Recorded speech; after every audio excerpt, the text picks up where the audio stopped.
Bonjour à toutes, bonjour à tous. Moi, je suis Blanche Loiseau. Je suis chef au restaurant L'Oiseau de France à Tokyo et aussi copropriétaire du groupe Bernard Loiseau en France et au Japon. On est là aujourd'hui pour parler gourmandise, gastronomie, la place de la femme dans la restauration et aussi forcément du Japon et d'une entreprise française au Japon.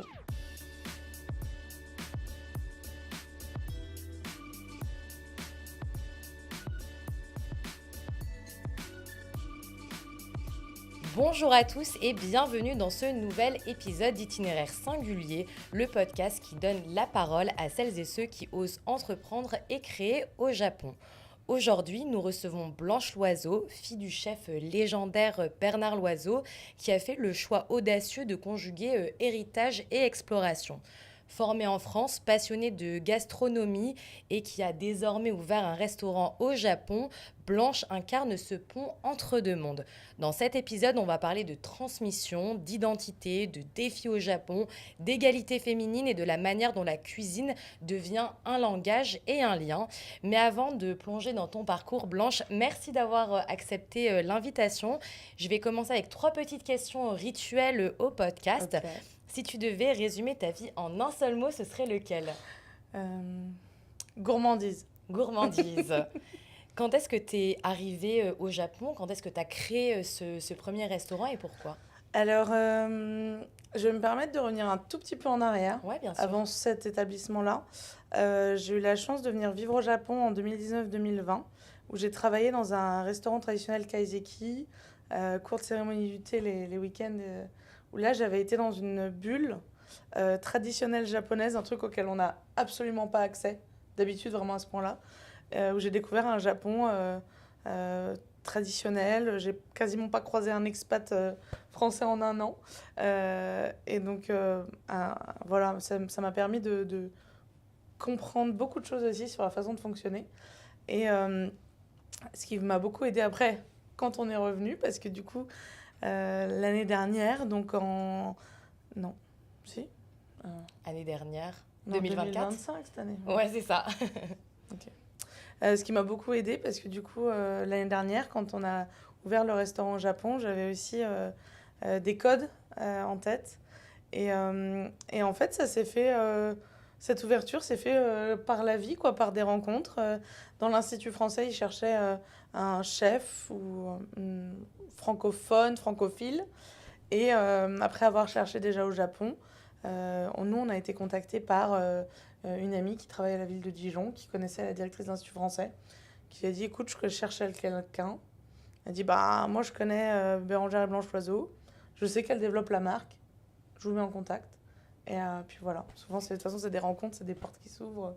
C'est ça totalement, c'est des Mm, opportunités qu'on arrive à saisir à un instant T. Pour les personnes qui nous écoutent, tu as parlé de kaiseki, mm. peut-être que tout le monde ne sait pas Oui. exactement ce que c'est. Est-ce que tu pourrais nous l'expliquer? La cuisine kaiseki, c'est vraiment aujourd'hui la très haute gastronomie japonaise, qui ressemble un peu dans l'idée à nos menus dégustation en plein de petits plats. Et historiquement, kaiseki, en fait, ça veut dire pierre chaude, parce que les moines mettaient une pierre chaude sous leurs vêtements au-dessus du ventre pour essayer de couper cette sensation de faim. Ok. Et en fait, oui, ça remonte assez loin. Et en fait, la cuisine kaiseki, c'est devenu ces petites bouchées qu'on mange avant la cérémonie du thé et qui a été codifiée, bon, il y a maintenant plusieurs générations, en vraiment cette haute gastronomie japonaise, intimement liée avec la cérémonie du thé. Et c'est pour ça que mon chef m'avait dit, ça serait important que tu apprennes le thé. Donc pendant un an, tous les samedis, j'avais cours de cérémonie du thé avec une professeure à Shinjuku, pas très loin. Et ce qui était vraiment incroyable et ce qui amène beaucoup de détails et beaucoup, je pense, d'intention dans les choses. Et voilà, pour la petite parenthèse Kaizeki. Et qui, moi, était une opportunité unique, parce que dans ce restaurant, il n'y a jamais eu de femmes et encore moins d'étrangers qui n'ont jamais travaillé. Donc, moi, j'avais vraiment double, double casquette. Ouais, mais totalement. Et justement, je trouve ça hyper Mm, intéressant que tu nous partages ça parce que moi, j'avais aucune idée de ce pont entre mm, justement la cérémonie du thé qui va être remplie de délicatesse, de ouais. précision, hein. Je ne sais pas, vous qui nous écoutez, si vous avez déjà assisté à une cérémonie du thé, mais tous les gestes sont Ah, très c'est très précis. précis et ça se fait dans le silence, parce que Chado, c'est en fait c'est le chemin du thé. Donc c'est vraiment un peu une méditation par le thé. Et on s'y retrouve aussi en cuisine. Chaque geste doit être précis, au bon moment, au bon endroit. Et cette importance de tout métier manuel, des mains. Moi, je regarde mes mains, c'est mes premiers outils, en fait. Et c'est vraiment cette espèce de méditation et de concentration sur les mains. C'est quelque chose qui m'aide aussi dans le travail parce que prendre conscience vraiment de chaque geste, de comment on se sert de ses mains, de ses outils, du couteau ensuite qui va être moi la continuité. Et par exemple, au Japon, on coupe pas comme en France. D'accord. Au Japon, on utilise son couteau, on coupe dans la longueur. Donc en fait, c'est un geste qui part de l'épaule jusqu'au bout de la lame. Vraiment très droit, très fluide. Où on tire comme ça. Ok. Un peu comme tu ferais un tir à l'arc. Ok. Enfin, tout est très lié finalement, Ouais. que ce soit dans les arts martiaux, l'art du thé, la calligraphie, la gastronomie japonaise, tout est finalement lié dans des gestes, dans des repères. C'est assez intriguant. Ouais, c'est ça, il y a une sorte de synergie, si j'ai bien compris. Ouais. Et dernière petite question, du coup, que représente pour toi le Japon? Le Japon, ça représente beaucoup d'histoires personnelles, parce que mon père avait eu un restaurant à Kobe jusqu'en 1995. Ma sœur a fait une partie de ses études à Tokyo. Moi, j'y ai habité aussi, donc ça fait un peu partie de notre vie. D'accord. Et avant de rentrer justement dans ton parcours professionnel et personnel, hein, tu nous disais que tu as habité également ici. Est-ce que tu as fait la démarche de venir par rapport à justement ton parcours professionnel ou c'était dans une démarche qui était un peu plus perso? Un peu les deux. Moi, j'avais entendu parler du Japon depuis que je suis née, parce que mon père, il avait un restaurant là-bas jusqu'en 95. Moi, je suis née en 96. Donc, en tout cas, j'ai bien entendu parler du Japon toute ma vie. On a des clients, on a toujours eu à ce lieu des clients japonais qui venaient nous voir dans la maison mère en Bourgogne.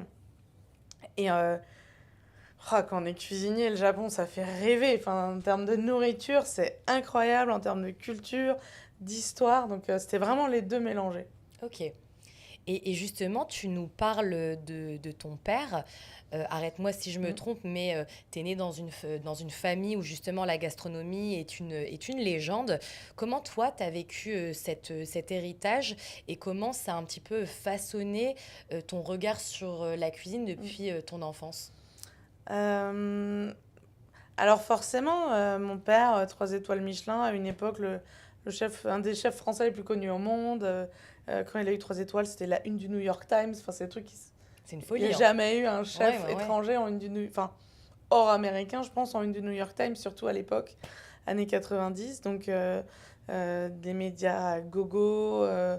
Donc, c'est sûr, forcément, ouais, il y a un héritage, il y a un poids, mais en même temps, c'est chez nous. Ok. C'est notre maison, enfin en tout cas Saulieu, le restaurant historique, c'est là où on a grandi, c'est là où ma sœur elle a fait ses premiers pas.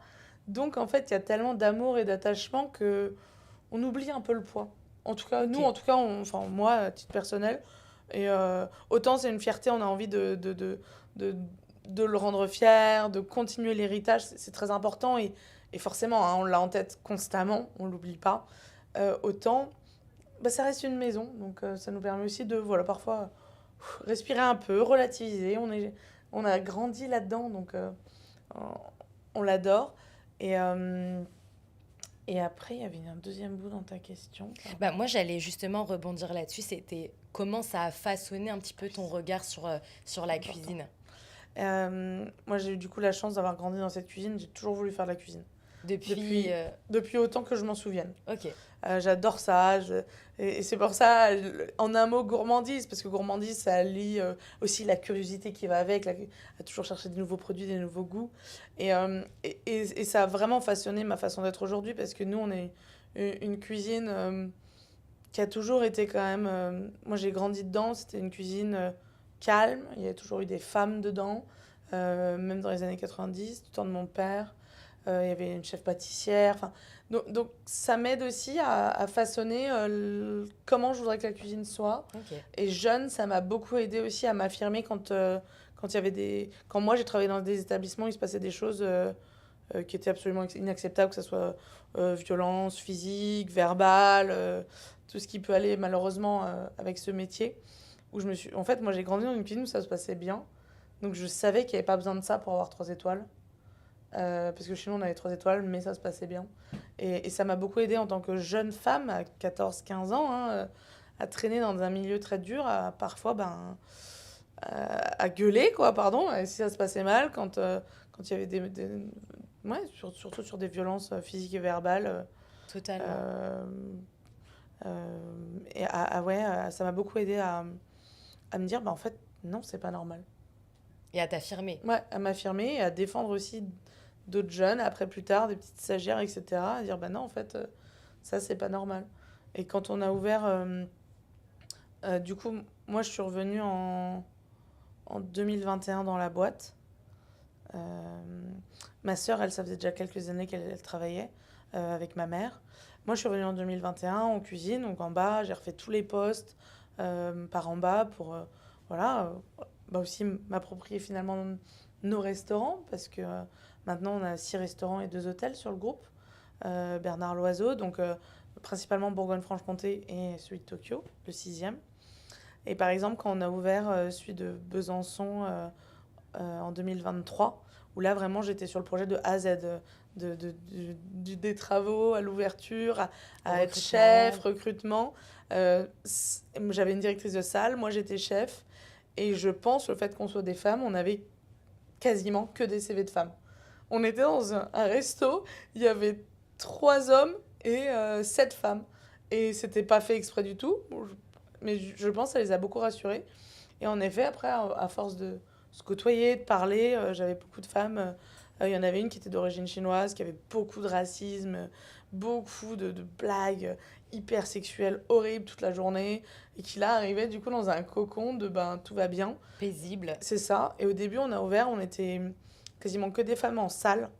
Et moi, je me souviens, j'ai pris toute l'équipe et je leur ai dit, en fait, si vous avez un problème avec un client, s'il y a un mec qui se comporte mal, qui est bourré, qui est quoi que ce soit, vous m'appelez.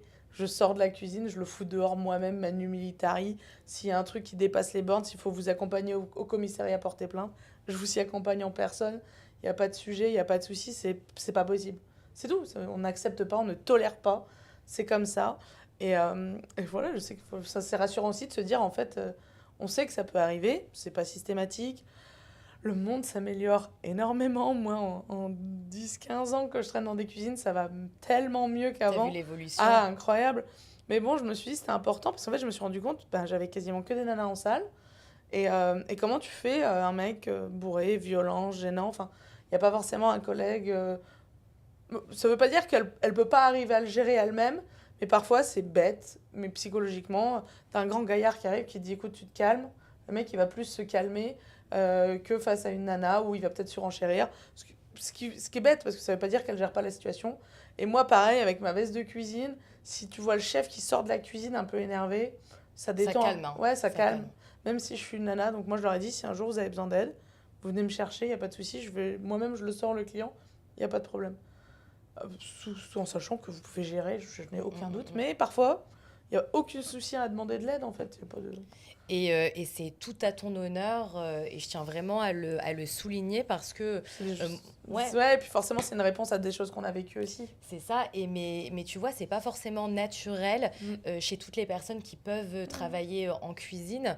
La preuve, hein, moi j'ai déjà en job étudiant, etc., travaillé dans des restaurants, et le discours que tu portes aujourd'hui, c'est un discours que j'entends pour la première fois et qui pour autant est hyper important et hyper sécurisant et rassurant quand tu es une femme et que tu travailles en hôtellerie-restauration, qui est un monde, comme tu l'as dit, qui peut parfois être violent. Je pense que ça, c'est bon, comme ses mauvais côtés, un petit peu partout. Et je pense que les cuisines, voilà, c'est très vivant. C'est un monde aussi très masculin. C'est beaucoup de stress en très peu de temps. C'est ça, c'est vraiment une cocotte minute, un service en cuisine. Hein. C'est-à-dire que d'un coup, on a une salle pleine. Tout doit sortir toujours le plus vite possible parce que tout le monde est toujours pressé. Voilà, il y a très peu de marge d'erreur. C'est un coup de stress qui suit quand même déjà pas mal d'heures de travail avant, donc la fatigue qui va avec. Et il n'y a pas de raison de se rajouter des problèmes, en fait. Ouais. Et merci beaucoup. Je tenais vraiment encore une fois à le souligner pour ce discours-là que je trouve... C'est à nous de changer les choses. Moi, j'ai 29 ans. Si nous, on ne s'améliore pas, qui va le faire ? Ouais, bah, c'est vrai. Et encore une fois, merci beaucoup, Blanche. Tu parlais de stress. Mm. Est-ce que toi, t'en as déjà ressenti un par rapport un petit peu au nom que tu portais? Parce que comme tu le disais tout Mm. à l'heure aussi en début d'émission, c'est le nom que tu portes, l'oiseau est mondialement connu. Des fois, tu peux ressentir une petite pression. Tu nous le disais, hein, tu as Mm. grandi dans les cuisines, sous les feux des projecteurs dès le plus jeune âge. Est-ce que directement tu t'es familiarisé avec tout ce monde-là ou à un moment, quand tu as grandi, tu t'es dit waouh, où est-ce que j'ai mis les pieds? Non, vraiment, ça. Enfin, j'essaye de pas Ouais, trop y penser. ok. Après, moi, on est très au jour le jour. Je pense qu'on a suffisamment de boulot aussi pour pas avoir le temps d'y penser parfois. C'est pas mal, ça aide. Oui, non, mais c'est pas rien.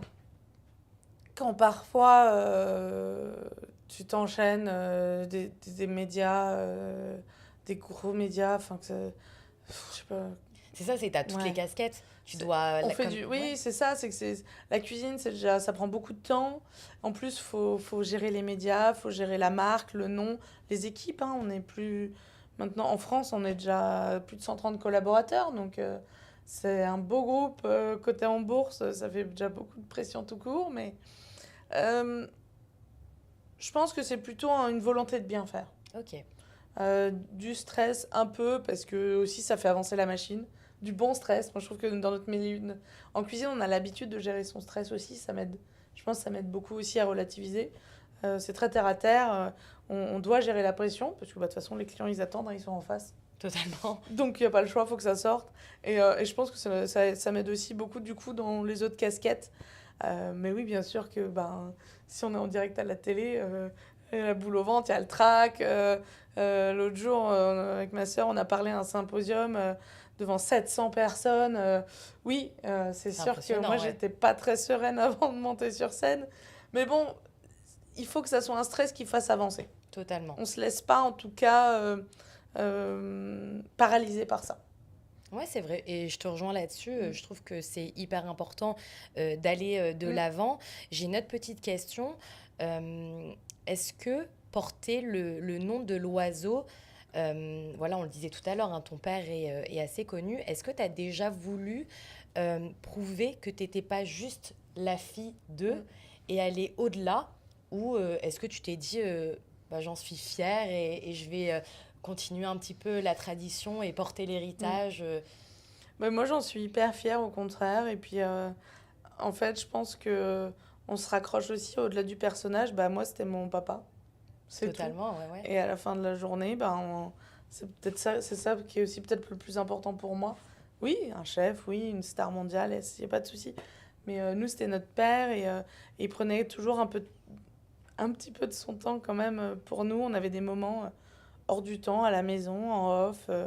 Pour nous, on l'avait que pour nous, que ça c'était important. Oui, je sais pas. Moi, c'est quelque chose qui est, je sais pas, c'est tellement ancré en nous, c'est tellement notre maison. On l'aime tellement, cette entreprise, que non, je me verrais pas faire autre chose. Ok. Et au contraire, ben, au-delà de mon petit prénom à moi, je pense il y a quelque chose de plus important qui est l'entreprise au global et de la faire perdurer. Ok. Et justement, tu nous disais que toi, depuis toute petite, tu as Mm. t'as voulu travailler en cuisine, faire de ta passion un petit peu aussi un art. C'est quoi tes premiers souvenirs euh, de justement la cuisine? Moi, j'ai mes premiers souvenirs. Alors, au restaurant, c'était plus en pâtisserie. D'accord. Parce que lors d'un repas, le service en pâtisserie, c'est beaucoup plus calme, beaucoup plus étalé. Il n'y a pas bah, le feu, les choses un peu plus dangereuses pour un enfant, hein. Je parle d'un petit de 6 7 ans qui traîne dans une cuisine professionnelle. Je plante un peu plus Ouais. le On met le décor. contexte, ouais. Donc moi, je traînais beaucoup en pâtisserie. L'équipe des pâtissiers, super sympa, à les aider à mettre les petites décorations sur les chocolats, sur les desserts. Et, euh, et après ma grosse Madeleine de Proust, on avait un apéritif à Saulieu. C'était une petite tartelette de foie de lapin. Et ça, j'ai jamais eu un autre boucher qui me retransporte dans le passé. Comme dans un film, ça fait flashback. Ouais, ouais, C'est ouais. hallucinant. Ça, ce plat-là. Je l'ai refait une fois ou deux à la maison. On le refait à Saulieu.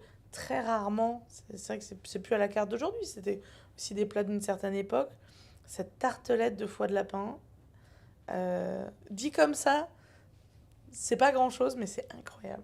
Non, mais ça se Moi, voit quand on parle. j'ai le goût en bouche, là, c'est le seul truc, je pense, qui me fait autant Madeleine de Proust que ça. Vraiment, c'est cette idée de, waouh, transporter. De toute façon, je pense que beaucoup de monde, enfin on le sait tous, hein, la cuisine c'est quelque chose qui Ouais, transporte, hein, que ça soit dans c'est l'enfance, vrai. et c'est ça qui est génial. Toi, c'est quoi un petit peu justement ton fil conducteur dans la cuisine? Moi, je pense que j'ai été forcément conditionnée par la cuisine de mon père, parce que c'est ce qu'on Évidemment, a ouais. mangé. Et du coup, il avait, euh, en tout cas, un de ses principes assez fondamentaux dans sa cuisine, c'était la trilogie, c'est-à-dire qu'il n'y avait pas plus de trois goûts majeurs dans l'assiette. Ok. Donc, par exemple, ça se retrouve sur ses plats jambonnette, purée d'ail, jus de persil. Il y avait une rose des sables autour de l'orange amer et du chocolat. Il y avait toujours deux ou trois goûts maximum majeurs. Souvent, c'est trois. Et du coup, moi, j'ai beaucoup de mal avec des plats trop compliqués. Euh, c'est comme ça parce que j'ai l'impression que mon palais s'y perd. On sait plus où on va. Et, euh, et du coup, j'aime beaucoup aussi la cuisine. Bah, je reviens à la cuisine japonaise parce que il y a cette pureté du produit où en fait, parfois, un sashimi qui n'est juste, entre guillemets, juste un bout de poisson coupé sans assaisonnement, ça peut être la chose la plus dingue que tu manges dans ta vie. Et là-dessus, au Japon, ils sont incroyables. Cette perfection de la simplicité, je le retrouve beaucoup dans la cuisine de mon père. Et je sais que c'est pour ça aussi que sa cuisine, elle plaît beaucoup au Japon. Parce qu'en plus, il a eu, dans les années 80, à cœur de vraiment enlever beaucoup de dégraisser énormément, enlever le sucre dans les desserts, beaucoup moins de crème, beaucoup moins de beurre, une cuisine beaucoup plus allégée et qui du coup plaît beaucoup au palais japonais. Et nous, on le retrouve dans le restaurant où ils sortent de table et souvent ils me disent on se sent bien.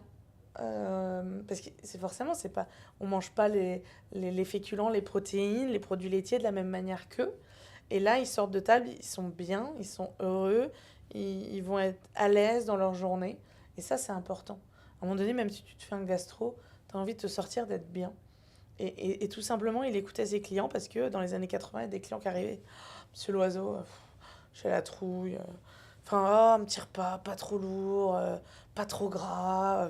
À l'époque, la cuisine française années 80, il y avait de la crème partout. Enfin, comme on imagine, cette cuisine traditionnelle, très riche, très, très bonne aussi. Hein, Très et, gourmande. ouais, très gourmande. Et du coup, il a beaucoup, beaucoup épuré parce qu'en fait, il se disait, mais c'est pas possible, les clients ne peuvent pas arriver au resto angoissés de ce qu'ils vont manger. C'est quand même dommage. Et cet écoute client, on l'a dans tout ce qu'on fait aujourd'hui. On rénove, que ce soit notre partie hôtelière, on refait les salles de restauration à Saulieu, on écoute ce que nous disent nos clients, on essaye d'aller vers ce que eux ils souhaitent. Et, et en fait, c'est un peu inscrit en nous, finalement. Et je trouve ça, et je me permets de rebondir, hein, trop intéressant ce que Mm. tu viens de dire justement sur, par exemple, la cuisine japonaise qui est très peu transformée, Ouais, hein, finalement. Et je te rejoins là-dessus. incroyable. Les kaiseki, c'est vrai que c'est de la nourriture assez simple, c'est Ouais. du bouillon. Je sais même pas s'ils mettent du sel ou des fois il y a juste un gros sel, et Ouais, vraiment un oui, seul. c'est tout. Et c'est cette cuisine très précise. Et c'est vrai que tu Incroyable. parlais de petits changements, un petit peu de mentalité quand tu Mm. compares les Français et les Japonais. C'est vrai que pour les personnes qui nous écoutent, moi j'avais entendu, alors je ne sais pas si c'est également le cas pour toi, ça s'appelle le hara hachibu et c'est vraiment manger à 80% de sa faim Mm. pour ne pas justement Ouais. ressortir d'un restaurant ou d'un repas vraiment trop... Ouais, trop. voilà, c'est ça. Et des fois, tu sors de table, c'est trop, c'est trop. Alors, t'as passé un merveilleux moment, mais l'après est pesant. Ouais, c'est vrai. Et il n'y a pas besoin, en fait. C'est vrai que parfois, on dit pas, il faut manger à sa faim. Faut se faire plaisir. Faut prendre du pain, du beurre, tout ce qui va avec, il n'y a pas de souci. Mais c'est vrai de pas aller juste dans le trop. Mm, mm. Et c'est hyper intéressant. Et du coup, tu nous disais Mm, également que dans la cuisine japonaise, tu retrouvais un petit peu des valeurs, hein, si je puis dire, mm, de la cuisine de ton père. Tu nous disais également tout à l'heure, tu es venu un petit peu au Japon, hein, pour développer un petit peu ce mm. côté perso et professionnel. Pourquoi le Japon et pas un autre pays, du coup? Pourquoi le Japon? Je pense qu'il y a de toute façon en Europe une fascination pour le Japon, déjà de manière générale, parce que c'est assez secret, hein, c'est préservé. Je veux dire, on peut venir au Japon, on peut visiter en tant que touriste, mais il y a des choses que moi j'ai vécues qui sont impossibles à vivre si on n'est pas introduit. Moi, si le chef m'avait pas accepté dans son restaurant et en fait par extension dans sa famille, l'espace d'une année, j'ai eu des expériences et j'ai vu des choses que j'aurais jamais vues dans ma vie. Parce que il faut être introduit. Enfin, j'ai fait des restaurants, ils n'existent même pas sur Google Maps. Il n'y a pas de numéro, il n'y a pas de site internet, ça n'existe pas.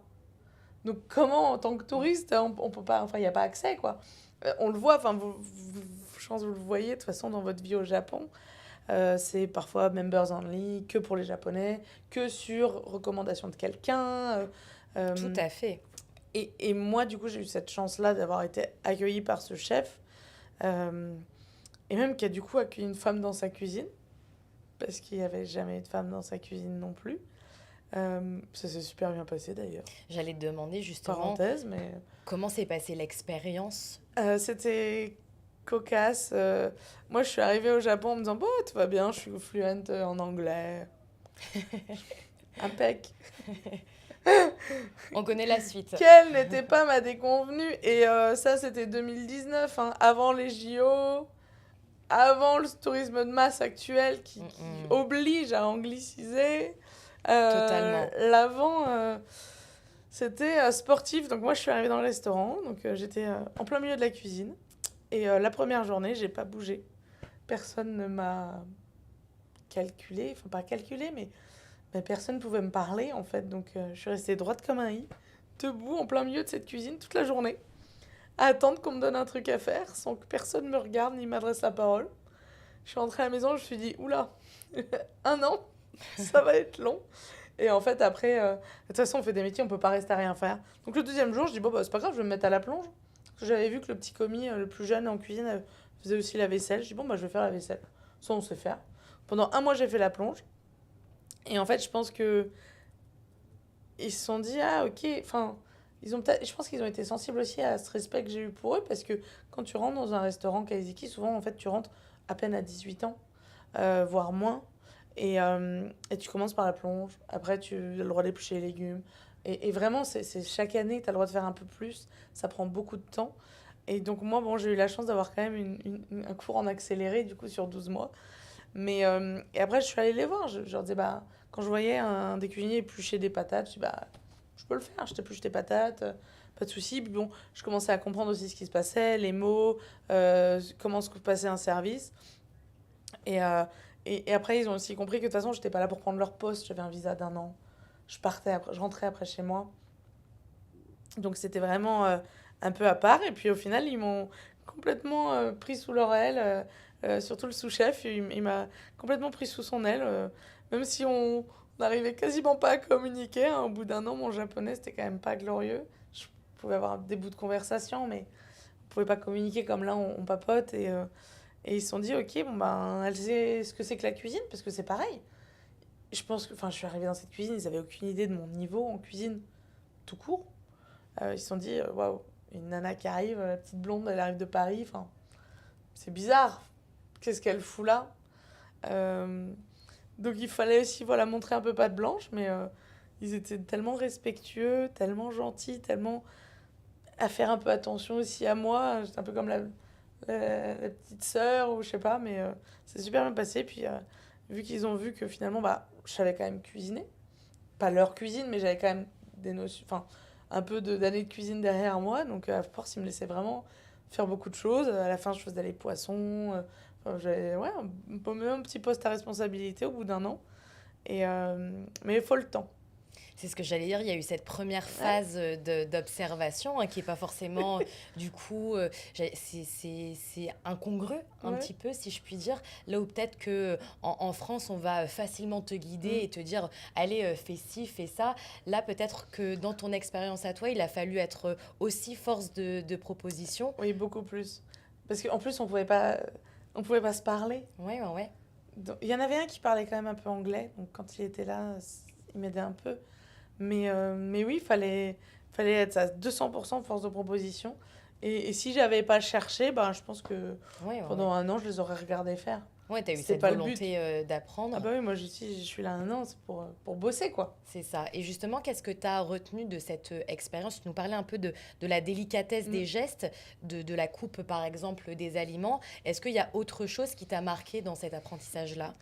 Moi, ce que j'aime beaucoup dans la philosophie japonaise, c'est vraiment cette perfection dans l'imperfection, déjà, que j'adore, qu'on voit aussi dans le kintsugi. Ouais, bien sûr. Kintsugi, c'est, pour ceux qui savent pas, quand on, par exemple un verre ou une assiette est cassée, on la recolle et ensuite on met un trait d'or fin. Donc en fait, ton verre est encore plus beau après avoir été cassé.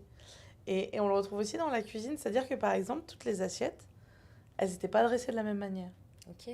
pour la même table de clients. Mais ça se jouait à rien, c'était l'orientation du poisson, où est-ce que la petite fleur était posée. Au contraire, il y avait une volonté d'imperfection qui reflète la nature en fait.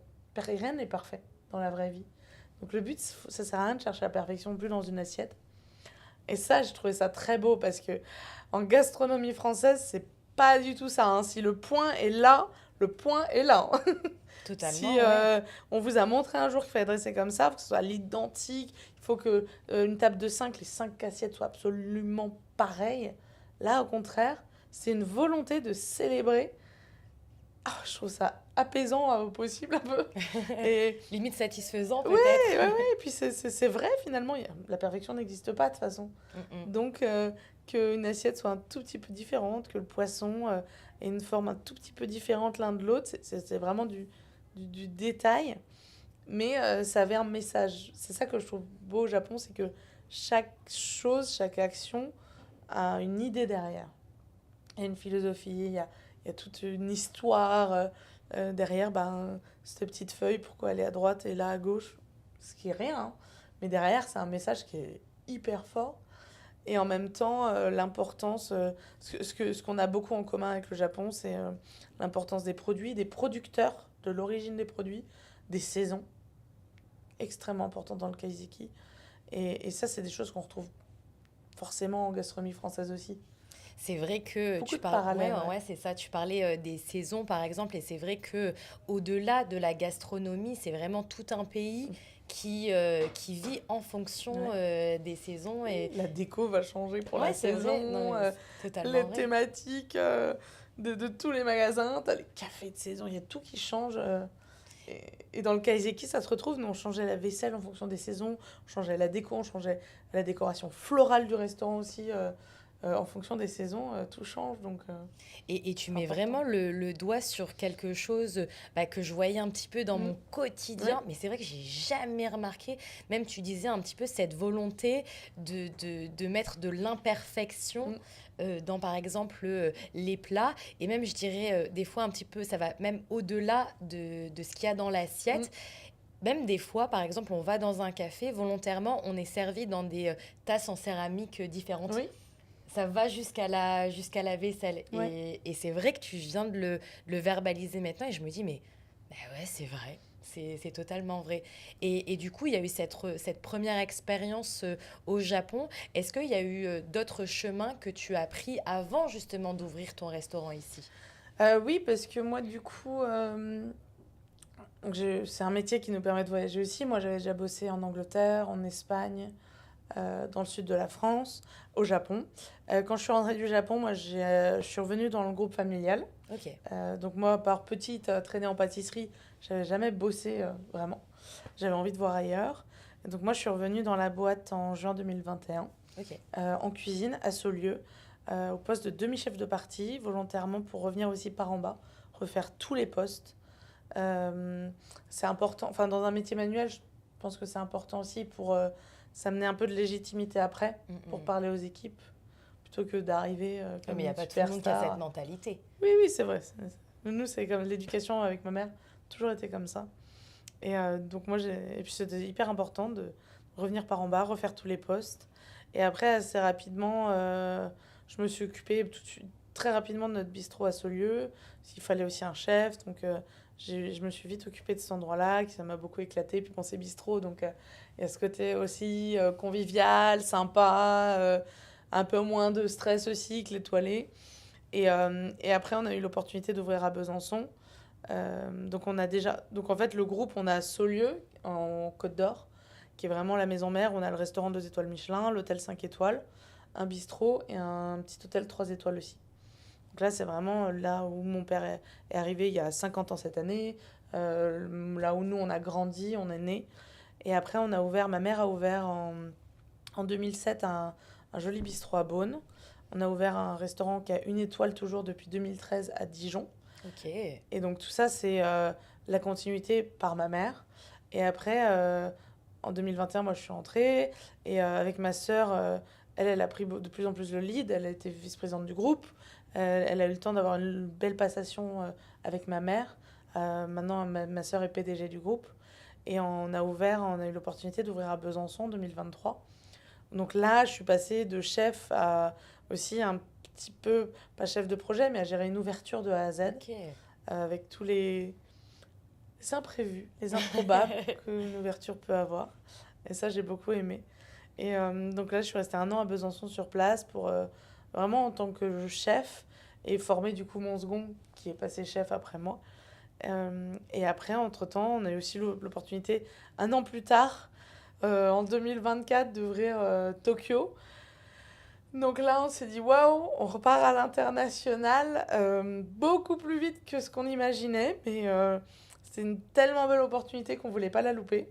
Et donc 2024, ouverture de Tokyo. Donc moi, je suis arrivée sur place aussi pour fin des travaux, ouverture, formation des équipes. Et après, du coup, maintenant, je fais beaucoup la navette France-Japon pour forcément les aider au restaurant quand il y a besoin, faire des événements et en même temps gérer aussi tous les restaurants en France. Tu parlais d'embûches que tu as pu justement rencontrer lors des ouvertures de tes restaurants en France. Est-ce que, parce que je pense que c'est vraiment le rêve de beaucoup de gens, de justement venir ici, ouvrir un restaurant.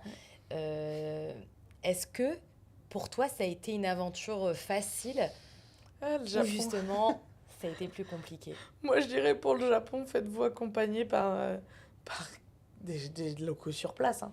Juste l'administratif. Administratif, déjà, il faut savoir lire le japonais. Parce qu'il n'y a rien qui est prévu en anglais ou quoi que ce soit. Hein. Totalement, oui. Tout est en japonais. Rien n'est traduit. Après, il y a plein d'entreprises qui font ça très très bien. Hein. Nous, on s'est fait aussi accompagner sur place, aussi par un ami chef japonais qui nous a beaucoup aidé pour le recrutement. Parce que l'équipe est à 90% japonaise Ok. dans le restaurant. Mais le Japon, j'ai envie de dire, c'est marrant, c'est très contradictoire ce que je veux dire. Mais c'est tout le... C'est Justement, le Japon, ouais, c'est voilà, contradictoire. c'est J'ai ça. envie de dire, soyez très flexibles parce que eux sont inflexibles, surtout. Mm. C'est-à-dire que vous voulez ouvrir un compte en banque. En France, on a des traditions d'avoir plusieurs prénoms. Moi, c'est Blanche, Ombline, Bérénice, mes autres prénoms. Donc, c'est trop long. Ça ne rentre pas dans les cases. Donc, je peux pas ouvrir un compte en banque. C'est 5 heures à discuter avec un traducteur, hein, avec le gars de la banque pour lui expliquer qu'en fait, non. Mon seul prénom, c'est Blanche. Les autres, c'est d'autres prénoms. Même si c'est sur ton passeport, on s'en sert pas en France. Enfin, Et ça, c'est incroyable. C'est une demi-journée pour juste même ouvrir Et c'est bien connu, hein, un petit ici. compte en banque, Ouais. pas juste un compte pour retirer du cash, quoi. Juste avoir une carte de crédit. Et c'est ça pour tout. Il faut s'attendre à beaucoup de murs, à être face à beaucoup de murs, à beaucoup d'incompréhension, à beaucoup de règles qu'on ne comprendra pas. Mais c'est pas grave, en fait. Elles sont là, c'est comme ça, c'est inflexible. Et voilà. Et ça, c'est parfois long. C'est vrai qu'il y a tout le côté administratif et sur lequel je Terrible. pense toutes les personnes qui se sont Ouais. expatriées Non ou même négociable, voilà, surtout. c'est non négociable et c'est inflexible et tu le dis très bien à Ouais. travers enfin tu Et nous ça le- sert à rien Ouais, de ouais, ouais. s'énerver à la française, à dire ah, ça sert à rien de s'énerver, ça sert à rien d'essayer de négocier, il n'y a rien qui bougera parce que c'est comme ça et pas autrement. Et ça, je le vois avec mes équipes aussi. Ok, et ben justement, Si j'avais j'ai- posé la bah oui. question. Si j'ai mis un truc en place un jour, revenir dessus, c'est compliqué. Ok. Même si ça vient de moi. Des trucs tout bêtes. Nous, dans le restaurant, on a une terrasse. Et donc, à Tokyo, donc on a une partie restaurant-bistrot et une petite partie café sandwicherie. Ok. Donc, pour la sandwicherie, on a aussi du jetable, forcément, des, euh, des cups à café qui peuvent emporter, qui sont jetables. Et on a la belle vaisselle aussi pour le restaurant.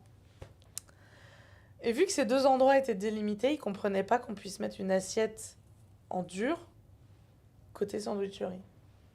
Ouais, Des c'est mois, ça. hein, des mois, des mois. Et vu que la sandwicherie est face à la terrasse et le bistrot un peu plus en retrait, ils ne comprenaient pas qu'on puisse utiliser des verres en verre en terrasse. Ok. Et c'est des trucs qui nous paraissent rien, qui sont des mois de négo.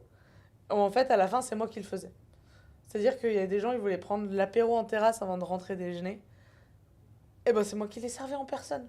Parce que avec le staff japonais, ça coinçait. Parce que pour eux, bah non, enfin, s'ils viennent manger, ils peuvent pas prendre le café en terrasse après leur repas. Ça bug. Et ça, dans le quotidien des personnes qui vivent Exceptionnel. ici, ça se traduit quand même assez régulièrement. Oui, Moi, des oui, oui. exemples comme ça. Oui, oui, oui. Mais j'en ai même pour enlever, par exemple, un aliment. Ouais. Est-ce que c'est possible d'enlever les Ouais. champignons mais ça, c'est vraiment... Ça, c'est ça, incroyable. c'est très connu Donc moi, également j'essaie ici. de leur inculquer de la flexibilité. Puis j'ai mon assistant manager en salle qui est français. C'est le seul français du resto qui parle super bien japonais. Donc ça, c'est un énorme point fort. Qui du coup a le lead. Donc s'il y a aussi des décisions à passer ou à faire, il peut aussi leur dire, bah voilà, là c'est un œuf en meurette sans champignons. C'est tout. Et Ok. puis vu que c'est écrit, après, bon bah voilà, ils vont le faire. Mais moi, j'ai pas de souci. Enfin, si on a un enfant, il veut une demi-portion sur un plat, eh ben on lui fait un demi-plat à moitié prix. Ça paraît hyper simple hein, comme Ouais, ça. ouais. Mais la flexibilité et l'improvisation et l'initiative, c'est pas fait pour eux. Par contre, ils ont des qualités incroyables. C'est-à-dire que si j'ai demandé que, je sais pas, Il y a une certaine confiance qui oui, règne ah oui, aussi. oui, oui. Ah bah oui, il y a une confiance quasiment aveugle de l'autre bout du monde. On sait que eux, ils vont vouloir aussi tout faire pour que ça marche bien. Euh, et, euh, un truc tout bête, on sait que, enfin, sauf cas de figure exceptionnel, ils vont pas piquer dans la caisse. Ils vont pas se servir à boire un fond de bouteille. Enfin, des choses qu'on a en France, par exemple, en Ouais, restauration. totalement, totalement. Là, pas du tout. Et même à partir du moment où j'ai montré un dressage d'une assiette, je sais que toute l'année, elle va sortir comme j'ai demandé. Et ça, c'est incroyable. C'est agréable. Ah, c'est exceptionnel. Donc c'est comme ça. Et puis nous, on a des sacrés défauts qu'eux n'ont pas, et vice-versa. Il n'y a pas de... Mais faut ça, voilà, je trouve que le Japon, c'est une histoire, c'est une culture, c'est des sensibilités différentes. Il faut venir ici en étant renseigné, en connaissance de cause. Il faut s'adapter à eux. C'est indispensable.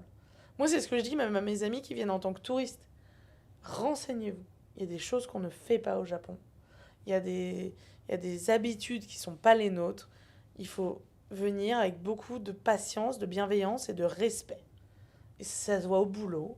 On est une entreprise japonaise, pardon, on est une Familiale. entreprise française, Ouais, française. mais au Japon.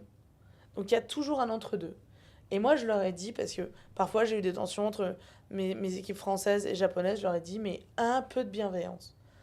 Lui, j'ai dit, voilà, moi, mon gars français, il est à l'autre bout du monde, même s'il comprend et qu'il parle la langue, c'est pas évident. Mettez-vous à sa place. Et je lui dis par contre, et vous, vous êtes japonais au Japon, mais dans une entreprise française. Donc ça demande que chacun fasse un pas l'un vers l'autre. Et je trouve qu'on y arrive plutôt bien. Faut de la bienveillance, faut de l'écoute, faut parfois mettre ses grandes certitudes de côté, hein, parce qu'on n'est pas en France, donc il y a des choses qui ne se font pas pareil. Par exemple, voilà, nous à table, on a aussi des oshibori pour les clients qui puissent se laver les mains, petites serviettes humides, parce que c'est comme ça que ça se fait culturellement au Japon. Il y a aussi une belle serviette de table, il n'y a pas de souci. On a les options en fait pour pouvoir s'adapter à eux aussi, s'ils veulent. Si j'ai envie de le faire à la française, ils peuvent le faire à la française avec la belle serviette nappée, etc. Il n'y a pas de souci, mais je sais pas. Oui, c'est pas. Et je pense qu'on le voit. on n'entend parler que de ça. Enfin, on voit le surtourisme qu'il y a actuellement au Japon. On voit surtout les comportements déplorables de certains touristes. Et moi, quand j'envoie des gens au Japon, je leur dis par contre, il y a plein de règles, je veux vous les expliquer. Et il y a des trucs qu'on ne fait pas. Enfin, on ne boit pas son café en marchant. Tu prends ton café emporté, puis tu vas le boire au bureau. Enfin, c'est des trucs tout bêtes, mais on ne peut pas le deviner. Mais il faut se renseigner. Et je pense que vous aussi, enfin, renseignez-vous. Parce que dans tout corps de métier, il y a des choses qui se font différemment. Et je trouve que justement, tu parlais, tu as cité plusieurs fois le mot bienveillance. Mm, Et justement, je trouve que toi, tu as un discours ultra bienveillant. Tu parlais mm, d'adaptation entre du ouais, personnel français et japonais. Au final, cette adaptation, on la revoit même dans ton restaurant. c'est vrai. Et je trouve ça hyper chouette. De véhiculer des messages comme celui-ci. On parlait aussi un peu de management. Mm. Est-ce que toi, tu as été... parce que tu portes aussi des valeurs qui sont quand même vachement portées sur la femme.